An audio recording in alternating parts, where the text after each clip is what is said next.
Hello everyone, welcome to Kalyani Revanth vlog. ಬನ್ನಿ ಇವತ್ತು ತುಂಬಾನೇ ಸಿಂಪಲ್ ಆಗಿ ಸಖತ್ ಟೇಸ್ಟಿಯಾಗಿ ಎಗ್ ಫ್ರೈಡ್ ರೈಸ್ ಯಾವ ರೀತಿ ಮಾಡೋದು ಅಂತ ತೋರಿಸ್ಕೊಡ್ತೀನಿ. ಮೊದಲಿಗೆ ನಾನಿಲ್ಲಿ ಗ್ಯಾಸ್ ಸ್ಟವ್ ನ ಹಚ್ಕೋತಿದ್ದೀನಿ. ನಂತರ ಒಂದು ಬಾಣಲಿನ ಇಟ್ಟು 4 ಟೇಬಲ್ ಸ್ಪೂನ್ ಎಣ್ಣೆನ ಸೇರಿಸ್ಕೊಂಡಿದ್ದೀನಿ. ಎಣ್ಣೆ ಬಿಸಿಯಾದ ನಂತರ 5 ಮೊಟ್ಟೆನ ಸೇರಿಸ್ಕೊಂತಾ ಇದ್ದೀನಿ. ಎಗ್ ನ ಸೇರಿಸ್ಕೊಂಡೇ ಇದ್ರೂನು ಫ್ರೈಡ್ ರೈಸ್ ಆಗತ್ತೆ. ನಾನಿವತ್ತು ಎಗ್ ಫ್ರೈಡ್ ರೈಸ್ ಮಾಡ್ತಾ ಇರೋದ್ರಿಂದ ಎಗ್ಸ್ ನ ಸೇರಿಸ್ಕೊಂತಾ ಇದ್ದೀನಿ. ನಾನಿವತ್ತು 5 ಎಗ್ ನ ಸೇರಿಸ್ಕೊಂಡಿದ್ದೀನಿ.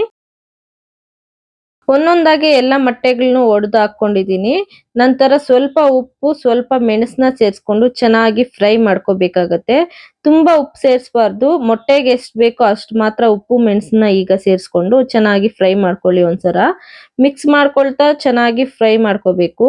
ಈ egg fried rice normal fried rice ಯಾವಾಗೂ ಹೈ ಫ್ಲೇಮ್ ಅಲ್ಲೇ ಇಟ್ಕೊಂಡು ಗ್ಯಾಸ್ನ ಫ್ರೈ ಮಾಡ್ಕೋಬೇಕಾಗತ್ತೆ.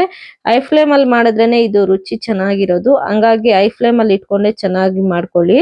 ಎಗ್ಸ್ ನ ಇಷ್ಟಪಡದೆ ಇರೋರಿದ್ರೆ ಎಗ್ಸ್ ನ ಸ್ಕಿಪ್ ಮಾಡ್ಬೋದು. ಹಾಕ್ಲೇಬೇಕು ಅನ್ನೋದೇನಿಲ್ಲ. ಬರೀ ವೆಜಿಟೇಬಲ್ಸ್ ನ ಸೇರಿಸ್ಕೊಂಡು ಮಾಡಿದ್ರೆ ವೆಜ್ ಫ್ರೈಡ್ ರೈಸ್ ಆಗತ್ತೆ. ಸೇಮ್ ಇದೇ ತರ ಮಾಡ್ಕೋಬೇಕಾಗತ್ತೆ. ಮೊಟ್ಟೆನ್ ಮಾತ್ರ ಸ್ಕಿಪ್ ಮಾಡ್ಕೊಂಡು ಮಾಡ್ಕೊಳ್ಳಿ, ಆಗ ವೆಜ್ ಫ್ರೈಡ್ ರೈಸ್ ಆಗತ್ತೆ.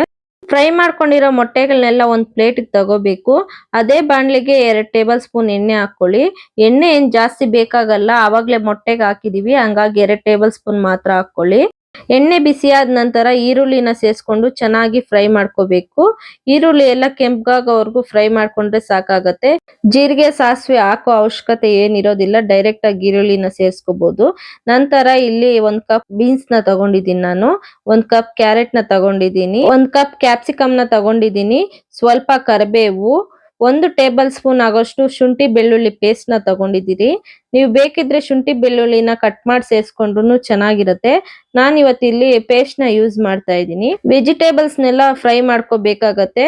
ವೆಜಿಟೇಬಲ್ಸ್ ಎಷ್ಟು ಬೇಕೋ ಅಷ್ಟು ಮಾತ್ರ ಉಪ್ಪನ್ನ ಸೇರಿಸ್ಕೊಳ್ಳಿ. ಈಗ ಆಲ್ರೆಡಿ ನಾವು ಮೊಟ್ಟೆ ಫ್ರೈ ಮಾಡುವಾಗ ಸ್ವಲ್ಪ ಉಪ್ಪನ್ನ ಸೇರಿಸ್ಕೊಂಡಿದೀವಿ, ಹಾಗೆ ಅನ್ನ ಬೇಯಿಸಕ್ಕೂ ಸ್ವಲ್ಪ ಉಪ್ಪನ್ನ ಯೂಸ್ ಮಾಡಿರ್ತೀವಿ.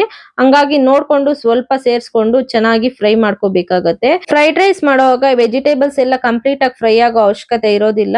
80 ಇಂದ 90% ಚೆನ್ನಾಗಿ ಬೆಂದ್ರೆ ಸಾಕಾಗತ್ತೆ. ತಿನ್ಬೇಕಾದ್ರೆ ಕ್ರಿಸ್ಪಿನೆಸ್ ಕ್ರಂಚಿ ಆಗಿ ಸಿಗ್ಬೇಕು, ಆ ರೀತಿ ಫ್ರೈ ಮಾಡ್ಕೊಳ್ಳಿ. ನಾನಿಲ್ಲಿ ನಾರ್ಮಲ್ ಅಕ್ಕಿಯಿಂದ ಮಾಡಿರೋ 2 ಕಪ್ ರೈಸ್ ನ ತಗೊಂಡಿದ್ದೀನಿ. ನಂತರ ಒಂದು ಅರ್ಧ table spoon garam masala, 1 table spoon ಮೆಣಸ್ ಪುಡಿ, ಹಾಗೆ ಖಾರಕ್ಕೆ ತಕ್ಕಷ್ಟು ಮೆಣಸಿನ ಪುಡಿನ ಸೇರಿಸ್ಕೊಂಡಿದ್ದೀನಿ. 1 ಟೇಬಲ್ ಸ್ಪೂನ್ ಸೋಯಾ ಸಾಸ್ ನ ಸೇರಿಸ್ಕೊಂಡಿದ್ದೀನಿ. ಸೋಯಾ ಸಾಸ್ ಇಲ್ಲ ಅಂದ್ರೆ ನಿಂಬೆ ಹಣ್ಣನ್ನ ಸೇರಿಸ್ಕೋಬಹುದು. ಸ್ವಲ್ಪ ಕೊತ್ತಂಬರಿ ಸೊಪ್ಪು, ಹಾಗೆ ನಾವು ಮೊದಲೇ ಫ್ರೈ ಮಾಡಿ ಇಟ್ಕೊಂಡಿರೋ ಅಂತ ಮೊಟ್ಟೆನ ಸೇರಿಸ್ಕೊಂಡು ಚೆನ್ನಾಗಿ ಹೈ ಫ್ಲೇಮ್ ನಲ್ಲಿ ಫ್ರೈ ಮಾಡ್ಕೋಬೇಕಾಗತ್ತೆ. ನೋಡಿ ನಾನು ಯಾವ ರೀತಿ ಫ್ರೈ ಮಾಡ್ತಾ ಇದ್ದೀನಿ ಅಂತ. ಗ್ಯಾಸ್ ಯಾವತ್ತೂ ಹೈ ಫ್ಲೇಮ್ ನಲ್ಲೇ ಇರಬೇಕು, ಮತ್ತೆ ಹೇಳ್ತಾ ಇದ್ದೀನಿ, ನೆನ್ಪಿಟ್ಕೊಳ್ಳಿ. ನಿಜ ಹೇಳ್ತೀನಿ, ಇದೇ ರೀತಿ ಮಾಡ್ಕೊಂಡು ತಿನ್ ನೋಡಿ, ಮತ್ತೆ ನೀವೇ ಕಾಮೆಂಟ್ ಮಾಡಿ ಯಾವ ರೀತಿ ಬಂದಿತ್ತು ಅಂತ. ನಮ್ಮನೇಲಂತೂ ತುಂಬಾನೇ ಚೆನ್ನಾಗಿ ಬಂದಿತ್ತು, ಎಲ್ಲಾರು ಇಷ್ಟಪಟ್ಟು ತಿಂದ್ರು. ಪ್ಲೀಸ್ ಸಬ್ಸ್ಕ್ರೈಬ್ ಮಾಡ್ಕೊಂಡು ಎಲ್ಲಾ ವಿಡಿಯೋಸ್ ನೋಡಿ. ಇದಾಗಿತ್ತು ಇವತ್ತಿನ ವಿಡಿಯೋ. ನಾಳೆ ಮತ್ತೊಂದು ಹೊಸ ವಿಡಿಯೋ ಜೊತೆಗೆ ಸಿಗೋಣ. ಅಲ್ಲಿವರೆಗೂ ಟೇಕ್ ಕೇರ್, ಬಾಯ್ ಬಾಯ್.